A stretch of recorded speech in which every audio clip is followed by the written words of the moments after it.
Bonjour et bienvenue à Plein Feu sur l'heure juste.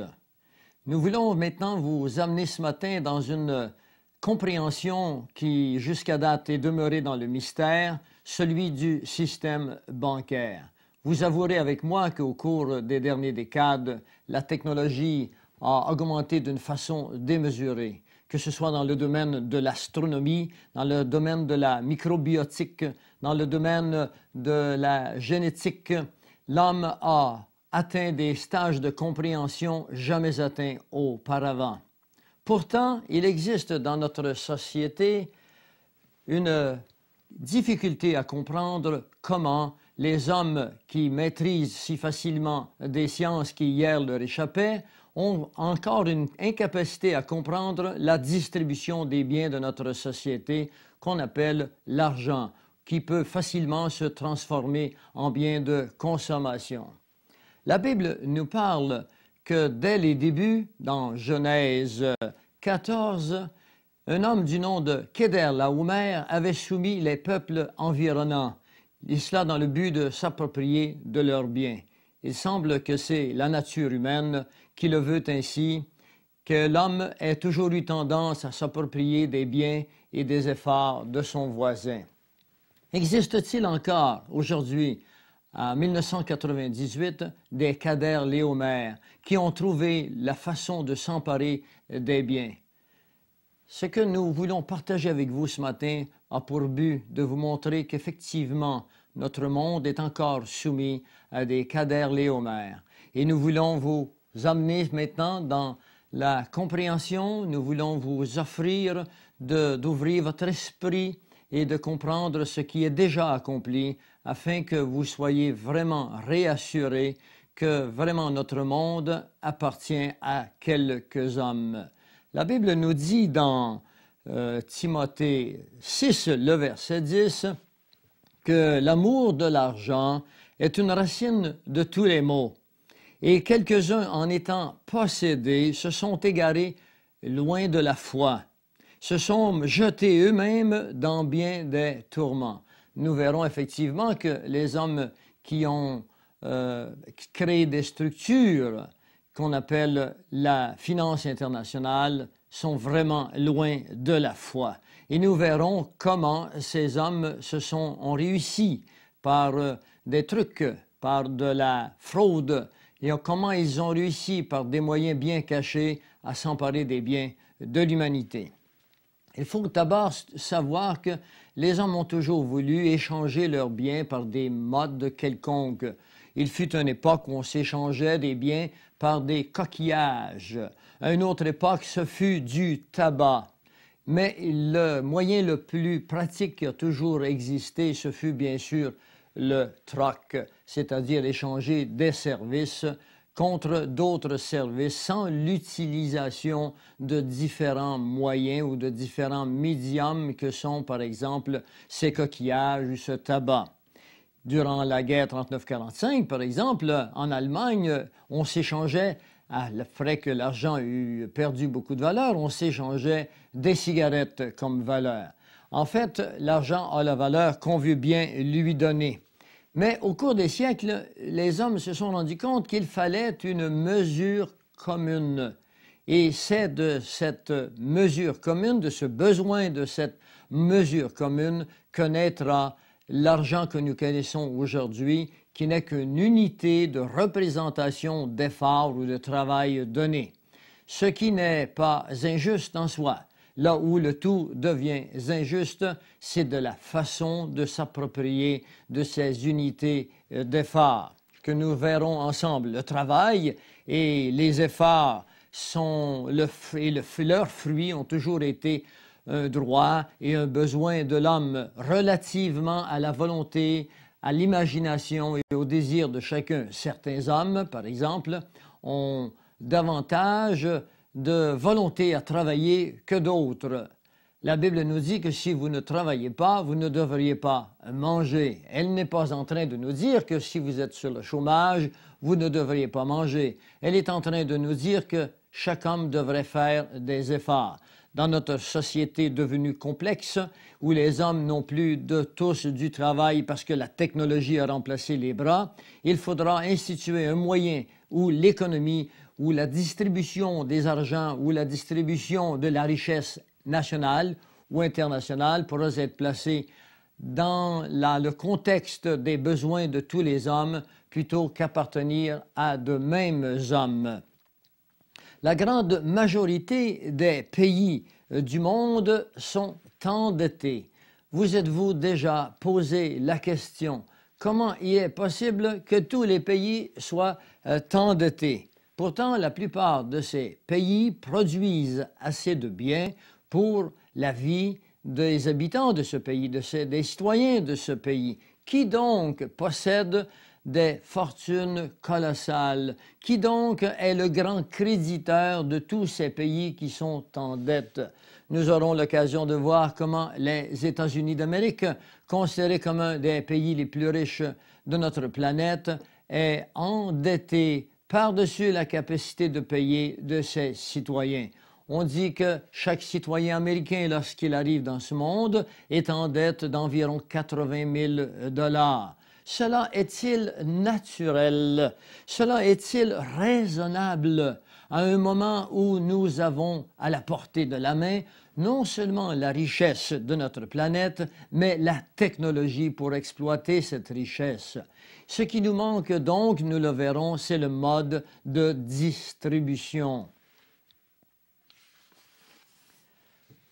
Nos gouvernements essaient bien sûr de nous faire croire que tout va bien, qu'ils sont en contrôle de l'économie et que par l'intermédiaire de certaines ficelles, de certaines manettes qu'ils peuvent manipuler en montant les taux d'intérêt, en les baissant, en montant des impôts ou en les baissant, qu'ils pourront contrôler ainsi l'économie. Pourtant, il y a une génération à peine, la génération de nos pères, une automobile coûtait, ici en Amérique du Nord, environ 2 000 $. Cette même automobile, une génération plus tard, en coûte de 5 à 10 fois davantage. Une automobile de 20 000 $ est une automobile de prix régulier en Amérique du Nord et beaucoup davantage. Qu'est-il arrivé pour que le coût de la vie monte avec une telle croissance que nous ayons à peine, malgré la technologie dont nous parlons, cette capacité de distribuer ces biens d'une façon équitable? Je vais vous inviter à écouter avec moi la déclaration d'économistes américains sur la situation actuelle de notre économie internationale, spécialement l'économie américaine, qui est un bon barème pour l'économie internationale. Je vais vous faire rencontrer M. Larry Bates. Larry Bates was a bank president for 11 years. As a member of the Tennessee House of Representatives, he chaired the Committee on Banking and Commerce. He's also a former professor of economics and the author of the best-selling book, The New Economic Disorder. I can tell you right now that there is going to be a crash of unprecedented proportions. A crash like we have never seen before in this country. The greatest shock of this decade is that more people are about to lose more money than at any time before in our history. But the second greatest shock will be the incredible amount of money just a relatively small group of people will make at exactly the same time. You see, in periods of economic upheaval, in economic crisis, wealth is not destroyed. It is merely transferred. Interrogé alors sur les influences ou les conséquences du pouvoir de la Banque fédérale de réserve sur nos vies, l'économiste Larry Bates n'hésite pas à dire The Federal Reserve really, even though it is not part of the federal government, it is more powerful than the federal government. It's more powerful than the president, the Congress, and the courts. Now, a lot of people challenge me on that, but let me prove my case. The Federal Reserve determines what the average person's car payment is going to be, what their house payment is going to be, and whether they have a job or not. And I submit to you that that's total control. And The Federal Reserve is the largest single creditor of the United States government. What does Proverbs tell us? The borrower is servant to the lender. Un autre personnage important dans le domaine de l'économie américaine est un ex-banquier, candidat présidentiel. Charles Collins est avocat. Il a été propriétaire de banque et a servi en tant que directeur. Right now, it's perpetuated by the Federal Reserve, making us borrow the money and from them at interest to pay the interest that's already accumulated. So we cannot get out of debt the way we're going now. Un troisième économiste, M. Henry Paquette, en français on dirait Henri Paquet, est un raffiné instructeur en économie. Il est d'accord que la fin de l'économie américaine est très proche. Il répondra à une question bien spécifique. Not when you're adding, roughly round terms, $1 billion a day. We just can't go on. We had less than $1 trillion of national debt in 1980. Now it's approximately $5 trillion, 5 times greater in 15 years. It doesn't take a genius to realize that this just can't go on forever.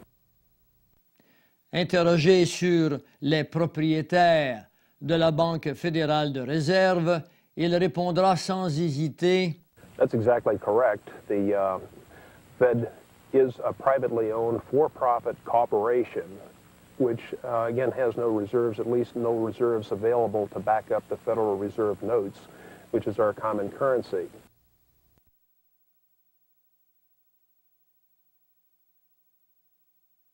De nos jours, si vous demandez à un enfant de 5 ans d'où viennent les bébés, ils vous répondront avec de l'exactitude. Les hommes de science ont résolu des problèmes qui hier nous étaient complètement fermés à la compréhension. Mais vous pouvez encore interroger aujourd'hui des hommes instruits, vous pouvez interroger des banquiers, des économistes, et vous leur demandez d'où vient l'argent, et pourtant on ne le sait toujours pas. Y a-t-il un mystère qui est insolvable, quelque chose qui soit gardé mystérieux? Interrogé à ce point sur la provenance de l'argent lors d'un séminaire, le journal de Wall Street du 29 août 1975 déclarait « Les hommes et les femmes impliqués dans l'exercice de surveillance du ravitaillement de l'argent ne sont pas complètement certains de ce qu'est le ravitaillement de l'argent. » Et le 24 septembre 1971, le même journal disait « Un séminaire d'éminents économistes en faveur du Fonds monétaire international ne peuvent se mettre d'accord sur ce qu'est l'argent, non plus sur la façon dont les banques créent cette dernière. » Puisque nous sommes sur la provenance de l'argent, parlons d'abord des types d'argent qui existent dans notre société. Le premier argent qui apparut dans notre société fut l'argent qu'on appelle marchandise. La marchandise n'est pas autre chose qu'un échange d'aliments contre, par exemple, un autre aliment. On se servait à ce moment-là de certains animaux, par exemple, qui étaient tout à fait nécessaires au fonctionnement de la société. La vache, par exemple, dont les origines latines viennent du mot pecunia, et d'où l'expression le plan pécunier, puisqu'on se servait de ce mode comme prototype d'échange. Un deuxième argent est celle que nous appelons l'argent de reçu. Il faut se souvenir qu'à une époque où l'argent de papier n'était pas vraiment encore créé, les gens qui accumulaient des richesses sous forme d'argent métallique, d'or ou d'argent, les conservaient dans des voûtes. Et celui qui conservait ces voûtes leur remettait un papier qui était un reçu, qui était la signification qu'il possédait effectivement une richesse gardée dans des voûtes quelque part. C'était de l'argent de reçu que nous possédons encore aujourd'hui. Il y a également l'argent la plus particulière, la plus populaire, dis-je, qu'on appelle de l'argent fiat. L'argent fiat, c'est de l'argent de papier ayant cours légal et sujet bien sûr à la dépréciation. Et nous expliquerons en cours de route comment de l'argent peut se déprécier ou s'apprécier. Il y a quatrièmement l'argent courant ou si vous aimez mieux l'argent sonnant ou l'argent métallique qui a en lui-même son équivalent ou son poids d'art. Une pièce d'art, par exemple, vaut exactement ce que son poids d'art donne sur la valeur courante de l'art du moment où elle est échangée. Cet argent, bien sûr, a encore cours normal dans notre société, mais elle ne pouvait durer uniquement sous cette forme puisque nous aurions dû nous promener avec des brouettes ou avec des chars remplis de métal, argent, pour faire des échanges. Et puis, il y a cinquièmement cet argent que nous vous expliquerons plus loin, qui est l'argent par excellence, à l'origine du cancer de notre société, que nous appelons l'argent fractionnel et qui n'appartient pas à vous et à moi, mais qui appartient à un groupe d'individus élitistes, un groupe de personnes qui se sont donné le droit de multiplier indéfiniment, ce que vous et moi respectons avec beaucoup de grâce et avec beaucoup de légalisme. L'argent maintenant, que devrait-il être? Eh bien, l'argent devrait être l'extension de notre richesse nationale sous forme de crédit. Dans un livre d'ailleurs dont nous aurons l'occasion de vous parler, nous vous démontrerons maintenant ce qu'on en dit de ce crédit. Dans ce livre qui s'appelle Banking and Commerce, nous trouvons cette définition, le compte du Crédit national. Ce pouvoir, il est affirmé, devrait être dans les mains de l'autorité du Crédit national. L'argent devrait être la capacité d'échange de nos efforts contre d'autres services ou d'autres biens. Finalement, l'argent est tout médium d'échange utilisable dans les affaires quotidiennes dans le but de régler des dettes ou des contrats. L'argent a strictement la valeur que, par convention, nous voulons bien lui donner. L'argent, maintenant, s'il devrait être créé par le pays, pour les pays, ne fait pas le compte quand il s'agit de comprendre et de vérifier ses sources et sa création. Nous voulons vous démontrer au cours de ce document, au cours de ce documentaire, de ce vidéo, que l'argent est créé par les banques et que ces banques sont privées et que ces banques créent cet argent à partir de rien. Dans ce document, dans ce fameux livre qu'on appelle Banking and Commerce, qui fut le fruit d'un travail de 1939 sous la demande d'un comité du Canada, dans un interrogatoire avec le gouverneur de la Banque du Canada, d'un certain nombre de personnages qui étaient nommés sur ce comité interrogeront le gouverneur de la Banque du Canada qui nous donnera des réponses des plus révélatrices que nous vous invitons à écouter attentivement parce que chacune de ces réponses sera un équivalent de la vérité que nous cherchons pour comprendre pourquoi en 1998, comme en 1898 ou comme en 1798, les hommes ont été soumis à tant de fléaux, à tant de guerres au nom de l'argent. Comment l'argent a-t-il pu devenir ainsi une source de guerre alors qu'elle peut devenir au contraire un merveilleux échange de nos biens et de nos services? L'argent est créé par les banques à partir de rien. Interrogé à ce sujet, le gouverneur de la Banque du Canada, M. Tower, répond à M. McGeer, qui est un jeune avocat de Toronto, qui lui pose la question suivante. Notre monnaie courante est émise par les banques sous le pouvoir que la loi bancaire leur donne. Mais l'autre forme d'argent, dit-il, c'est-à-dire l'argent en dépôt bancaire, est émise par les banques. Je parle de ce pouvoir d'émettre cette forme d'argent. C'est un privilège des banques à charte. Et M. Towers de répondre « C'est ce qu'a été le système bancaire depuis des siècles. » Et il répondra par un sec « Oui ». M. McGeer de le réinterroger, il dira « Bien, c'est un privilège des banques à charte. » Et M. Towers de répondre « Oui ». M. McGeer nous dit « Au fait, nous avons financé les coûts de la guerre de cette façon. » M. Landeriot, qui accompagne M. McGeer, dira « Par de l'argent de plume ?» M. Towers répondra « Oui ».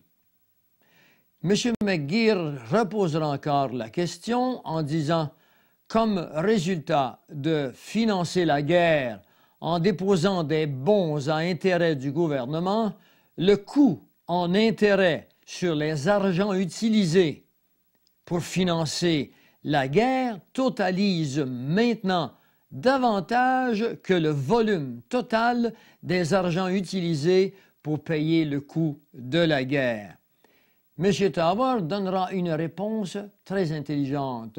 Il dira « Oui, les intérêts sont supérieurs à l'argent qui a été initialement utilisé pour faire la guerre. » Il répondra « Oui. » Et là, il donnera la raison. Il dira « L'alternative aurait été d'obtenir plus d'eux, c'est-à-dire du peuple à ce moment-là, par taxation. Leur seule solution demeure toujours la taxation. » Ce que nous venons de voir ici, c'est que M. Towers répond effectivement que les banques créent de l'argent par la plume, par un trait de crayon. On peut créer de l'argent à partir de rien. Et nous verrons comment tout cela constitue une incroyable fraude qui a été négligée si elle n'a pas été ignorée par les économistes et par les gouvernements de ce monde. Comment peut-on, à partir d'une entreprise privée, créer de l'argent à partir de rien si cet argent a l'équivalent des biens d'une nation? Il faut que vous nous rendions compte que lorsque vous déposez vos argents dans une banque, eh bien que lorsque les gouvernements ou que la banque fait des prêts, vous ne verrez pas vos dépôts et vos comptes de banque baisser. Cela est la preuve que les argents ne sont pas pris dans vos comptes de banque. L'argent que prêtent les banques ne vient pas ou ne provient pas des argents que vous y avez déposés.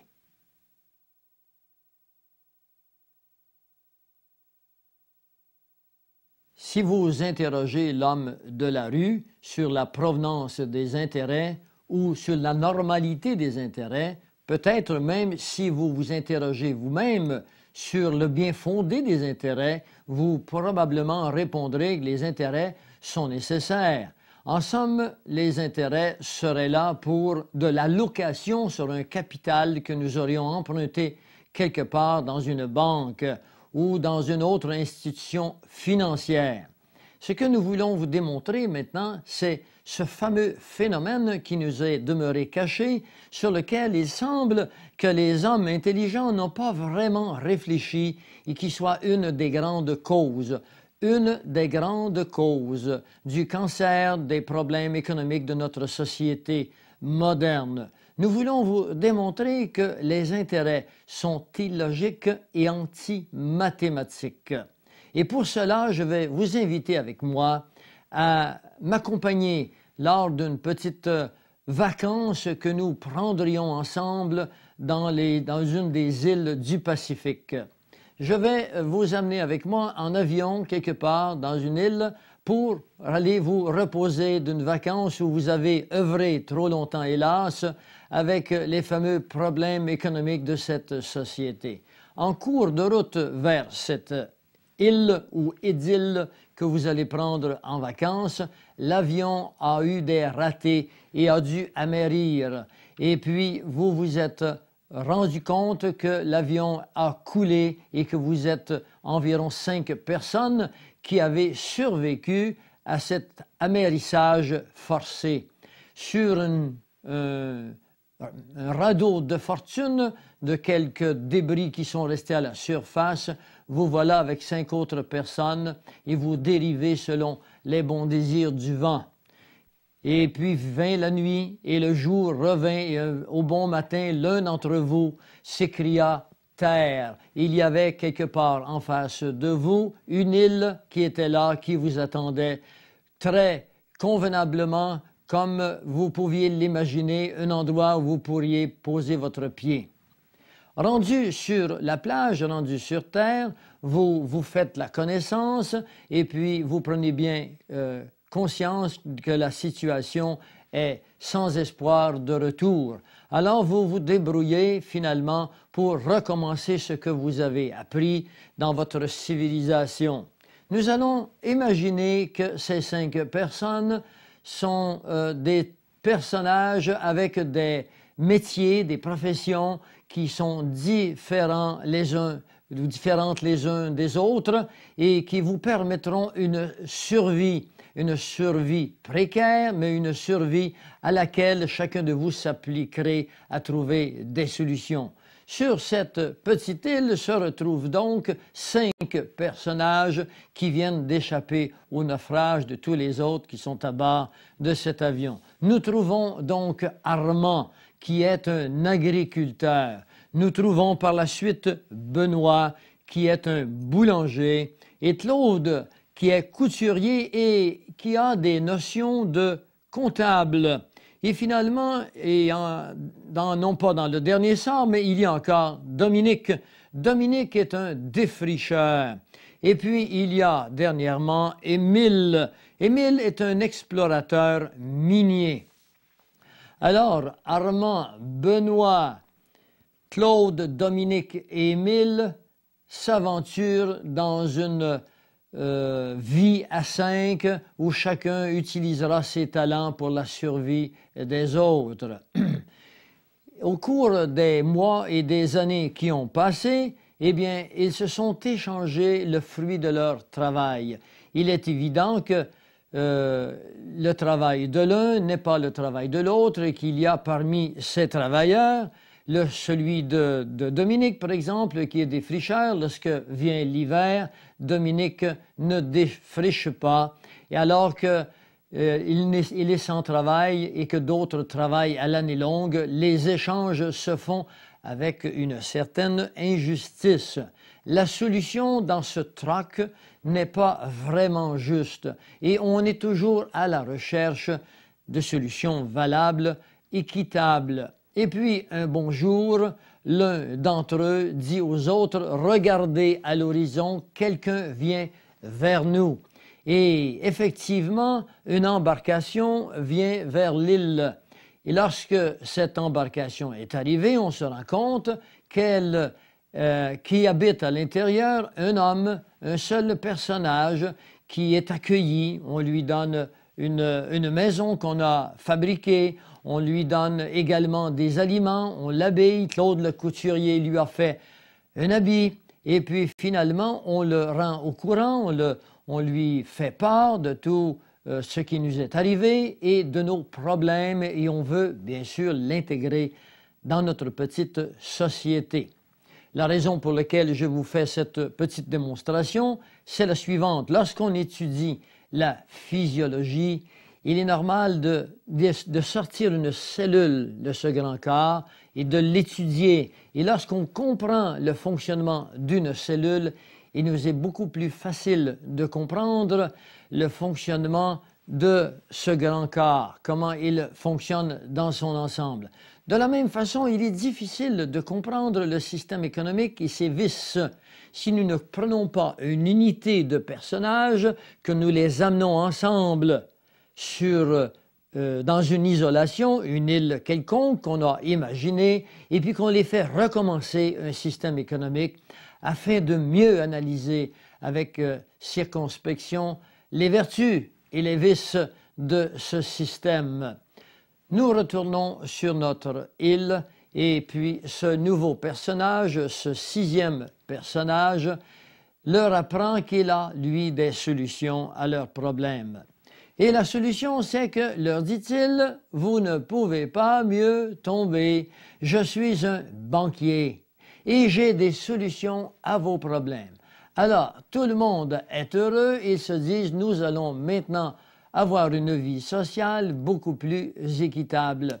Alors, ce fameux banquier leur dit, demain matin, venez à la maison que vous m'avez donnée et je résolverai vos problèmes. Je résoudrai ces problèmes que vous me parlez et vous verrez comment la vie deviendra facile.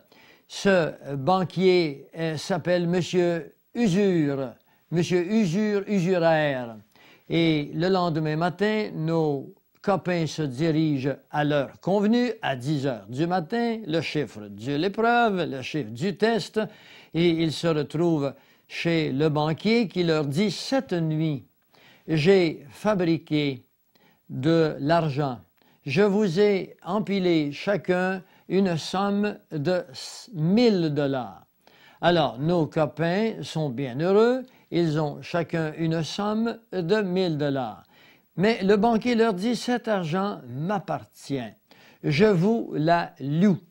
Et je vous la loue à 10% d'intérêt. Comme nos naufragés sont habitués à payer des intérêts, ils trouvent que finalement cette solution s'avère convenable pour eux. Ils décident d'accepter cet argent et cet intérêt à 10%. Ils s'en vont œuvrer toute l'année, ils se côtoient et ils s'échangent des argents après qu'ils eurent ensemble décidé par convention quel serait le coût de leurs efforts, de leur travail, selon un barème donné. Alors, Armand, Benoît, Claude, Dominique et Émile ont décidé que les dollars qu'ils s'échangeraient vaudraient, les heures qu'ils s'échangeraient vaudraient 10 $ de l'heure. Et pendant toute l'année, ils ont de cette façon échangé leurs efforts et leurs services, et cela leur a apporté une vie plus équitable et plus facile. Au bout de l'année, à la même heure, ils se retrouvent chez le banquier pour remettre les argents que celui-ci leur a prêtés. Et lorsqu'ils se présentent chez les banquiers, chacun d'eux fait le compte et ils remettent au banquier la somme totale. Ils ont fait des échanges. L'un d'eux avait 800 $, l'autre en avait 1200, un autre en avait plus, un autre en avait moins, mais la somme totale des argents que le banquier avait prêtés est égale à 5000 $. Ils déposent les argents et ils s'apprêtent à retourner à leurs travaux quotidiens. Le banquier leur dit « Revenez ici, ce n'est pas tout. Je vous ai prêté cet argent à 10% d'intérêt. Vous me devez donc chacun 100 $, puisque 10% de 1000 $ est égal à 100 $.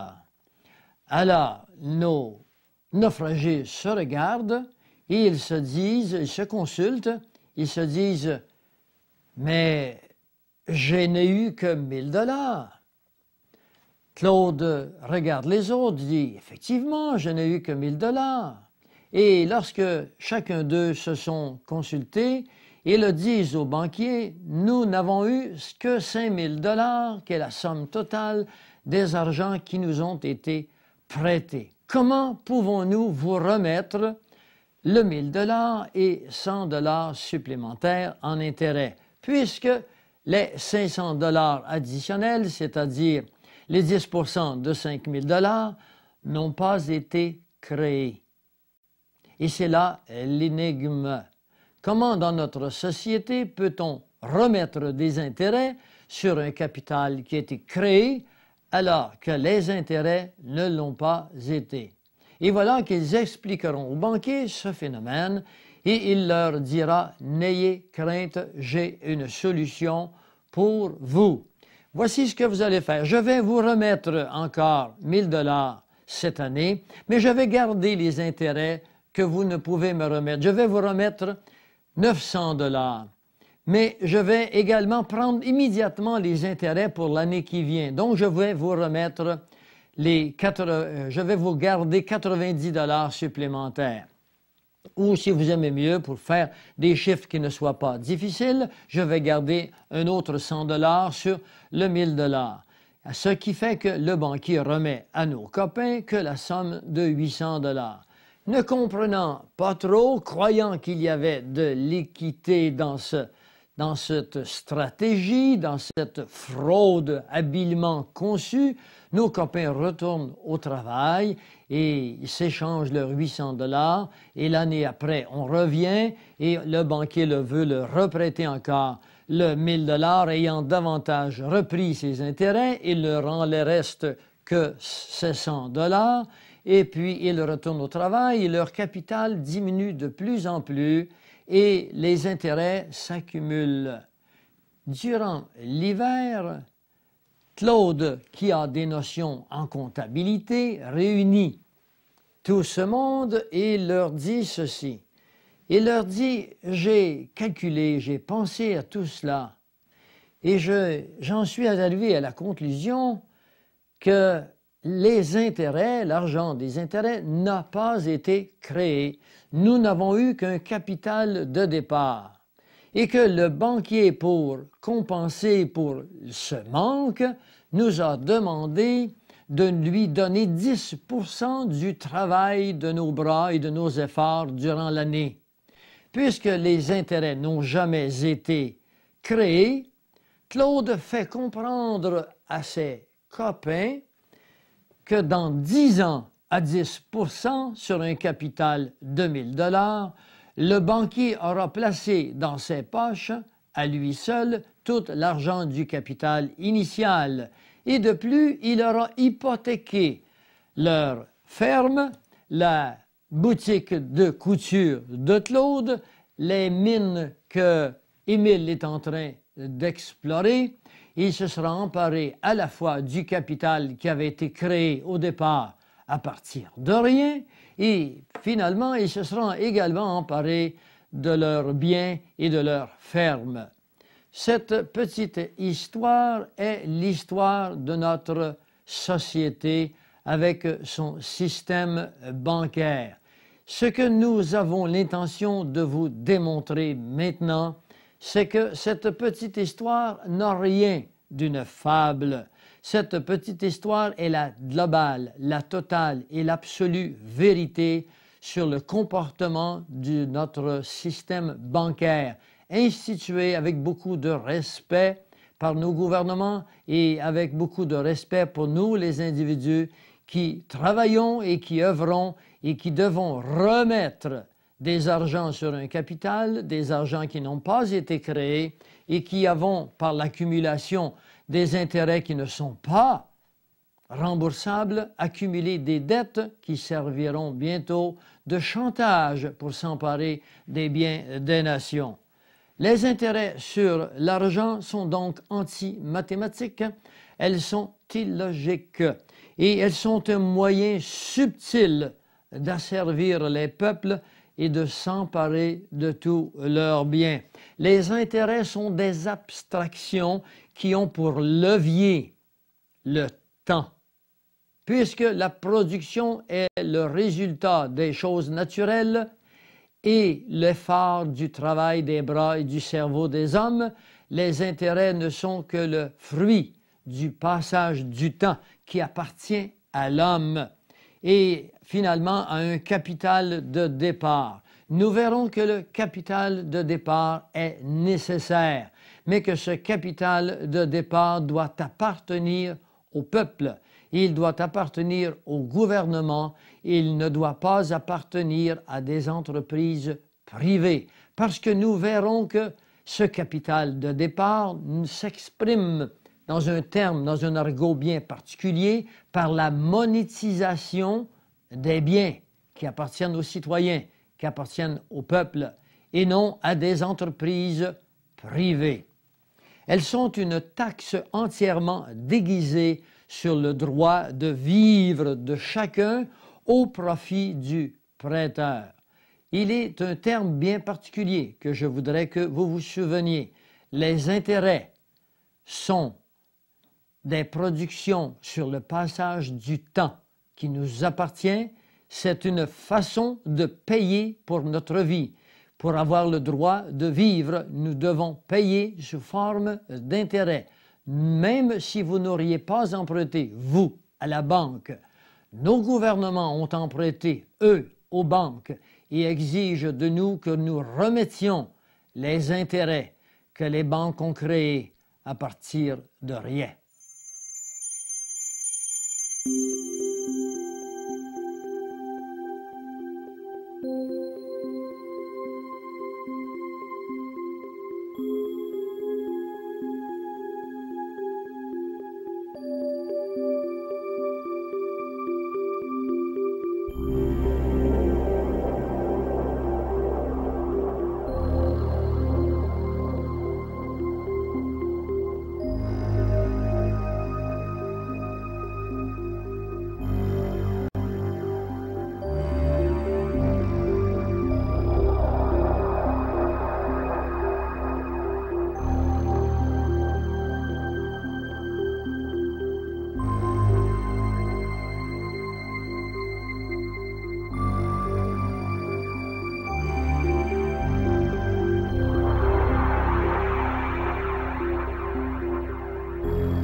L'historique du système bancaire pourrait également s'appeler l'historique de la grande conspiration d'une oligarchie contre l'humanité dans le but d'asservir la planète sous la juridiction d'une poignée d'hommes en ramenant les hommes à l'état de serfs de l'âge féodal.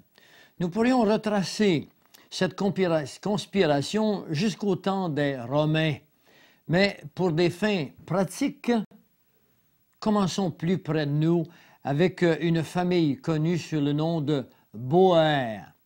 Orfèvre de métier meilleur, Moïse Boer frappait l'or et l'argent.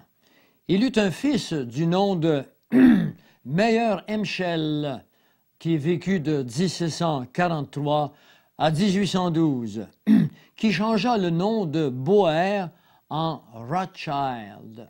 Rothschild est le nom allemand pour bouclier rouge. On dit que Moïse Meyer, le père, avait dans sa maison un bouclier rouge et on l'appelait souvent l'homme au bouclier rouge. En anglais, on dirait a red shield, mais Rothschild est le mot et la traduction exacte du mot bouclier rouge tel qu'il s'appelait à cette époque. Il eut 5 fils, on parle toujours de Amschel. Il eut 5 fils qui apprirent bien la leçon du père et qu'il installa à Paris, à Naples, à Francfort, à Londres et à Vienne. Ils devinrent incroyablement riches par la pratique des réserves bancaires fractionnelles que nous expliquerons un peu plus tard dans ce document.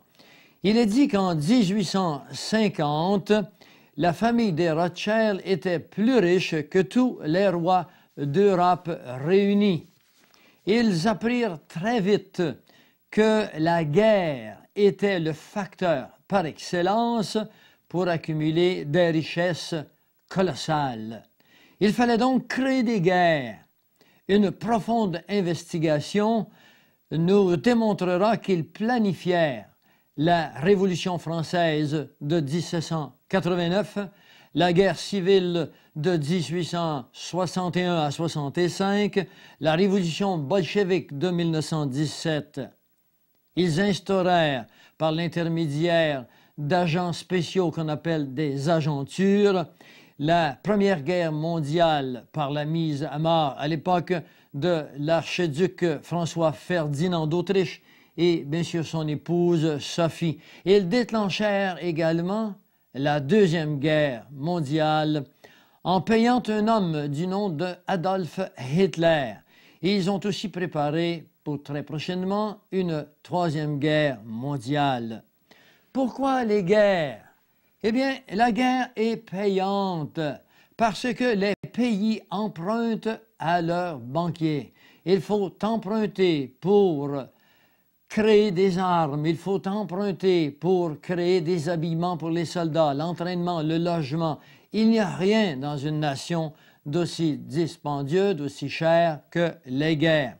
La clé de leur succès est de manipuler et de contrôler le système monétaire d'une nation.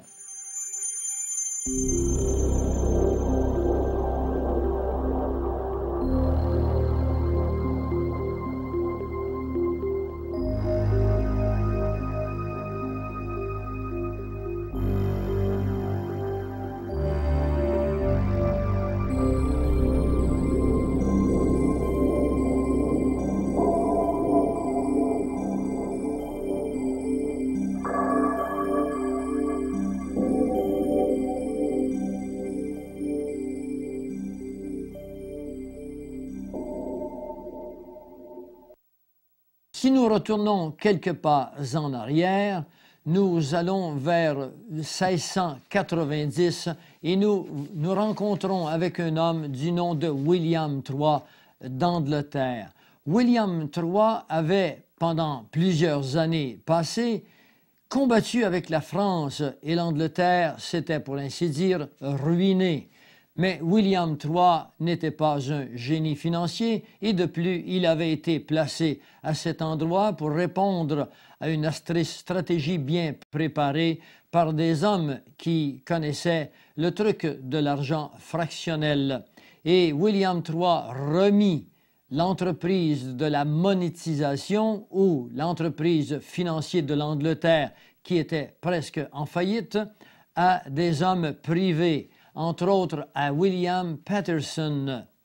William Paterson prit donc les finances de l'Angleterre en 1694. Et une fois qu'il eut pris les finances du pays, il appliqua le système d'effraction bancaire. Et il dira un peu plus tard dans une réunion familiale entre amis complices, il dira « La banque bénéficie des intérêts sur tous les argents créés par nous à partir de rien. » 200 ans plus tard, Reginald McKenna, chancelier britannique, déclare ceci. « Les banques, dit-il, peuvent et créent l'argent. Et celui qui contrôle le crédit d'une nation dirige aussi les politiques des gouvernements et tient dans le creux de ses mains la destinée des peuples. » L'histoire du système bancaire américain est l'histoire de la prise de possession par le même système bancaire de tous les pays du monde. C'est la même histoire qui se répète. La guerre de 1812, par exemple, fut entièrement une guerre d'argent. Andrew Jackson, héros de cette guerre, devint président des États-Unis en 1829. Il fut élu en promettant au peuple qu'il se débarrasserait des banquiers qu'il traitait à l'époque de bandes de serpents. En 1833, il ordonna de payer la dette et en 1836, les États-Unis étaient libérés de toute dette empruntée aux banquiers. L'année qui suivit, par effet de hasard, des troupes mexicaines attaquent Fort Alamo sous la direction du général Santa Anna. Ils avaient reçu pour ordre de pousser leur conquête vers le nord, près du Canada, vers ce qu'on appelait la ligne Mason-Dixon ou Mason-Dixon et jusqu'à la côte Est. Ils voulaient, pour ainsi dire, s'emparer des États-Unis qui étaient là pour le faire passer au Mexique où les banques mexicaines étaient sous la juridiction des banquiers internationaux. La guerre civile fut également une guerre d'argent. La Banque de Londres finançait les armées nordiques, alors que la Banque de Paris finançait les sudistes. Ce qu'il faut se souvenir et ce qu'il faut garder, c'est que ces deux banques portaient des noms entièrement différents, mais ces deux banques appartenaient toutes les deux à la famille Rothschild. Abraham Lincoln, lorsqu'il fut placé au courant de cette stratégie, entra en colère et il refusa d'emprunter plus d'argent et il imprima plutôt ces United States Notes. Les banquiers qui voyaient dans cette initiative d'Abraham Lincoln une incroyable menace à leur système le firent assassiner le vendredi saint 1865 dans une loge au théâtre par un homme du nom de John Booth. On tenta également d'assassiner Andrew Jackson. Les années qui suivirent connurent des luttes continues accompagnées de dépression, par exemple en 1884, et une panique en 1893 et une autre panique en 1907, et tout cela dans le but de préparer quelque chose qui allait devenir très fort. Laissez-moi vous rappeler que John Booth, qui assassina Abraham Lincoln, finit ses jours dans l'opulence, dans une ville appelée Londres. Ces dépressions furent coordonnées par les banquiers internationaux pour infirmer la nation et l'amener à leurs pieds en se débarrassant des banques légales, des banques à profit minimum. Il leur fallait donc, avec les dépressions qui avaient précédé, préparer un coup final. Et ce coup devait être un coup d'envergure. Il devait être synonyme, il devait être semblable, analogique et en parallèle avec un coup qui avait au préalable été préparé pour l'Europe. L'Europe qui, dès le départ, dès l'heure, dès ces moments, était sous le contrôle financier des banquiers internationaux. Il leur fallait s'emparer de l'Amérique, qui elle était un pays indépendant, un pays qui s'était séparé de l'Angleterre pour les raisons que nous expliquons. Mais il fallait se réapproprier l'Amérique. Il leur fallait donc pour cela préparer un coup qui s'appellera la Banque fédérale de réserve.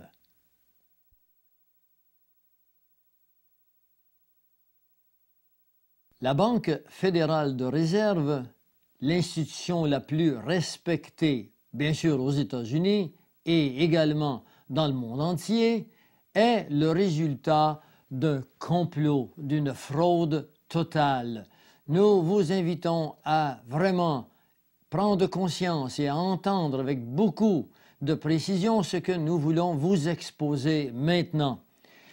Un jour, en 1910, au mois de novembre, un certain nombre d'acteurs, un certain nombre de personnages impliqués dans les banques et dans la politique se réunissent sur une île au nord de la Géorgie, une île qui s'appelle Jekyll.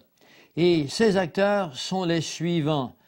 Il s'agit de M. Nelson Aldrich, qui est le beau-frère de John D. Rockefeller. Il y avait un autre homme du nom de Abraham Andrew. Abraham Andrew était assistant secrétaire du Trésor des États-Unis. Il y avait M. Frank Vanderlip, président de la National City Bank de New York. Il y avait également M. Henry Davison.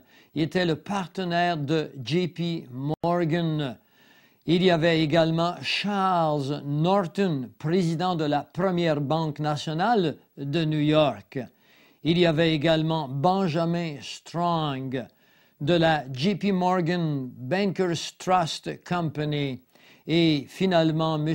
Paul Warburg, partenaire de Kuhn & Loeb et compagnie et représentant de la dynastie Rothschild de France. La Banque fédérale de réserve est un cartel.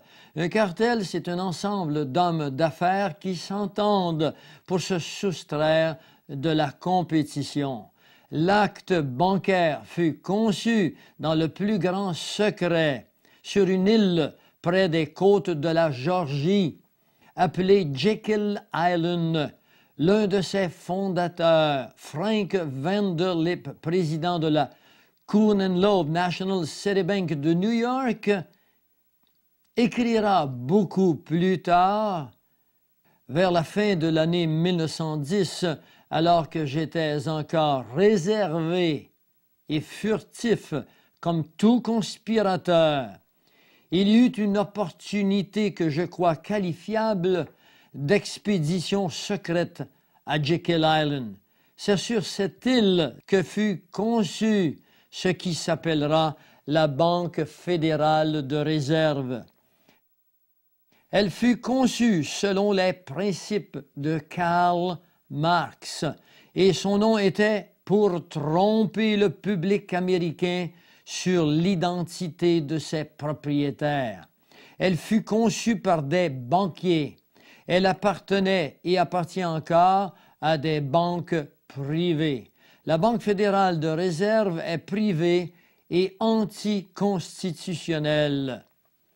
Si le public américain croit encore que la Banque fédérale de réserve est propriété des États-Unis, est propriété de leur gouvernement, eh bien cela est par ignorance ou indifférence, car plusieurs personnages depuis ont dévoilé sa vraie nature, ses origines, ses intentions.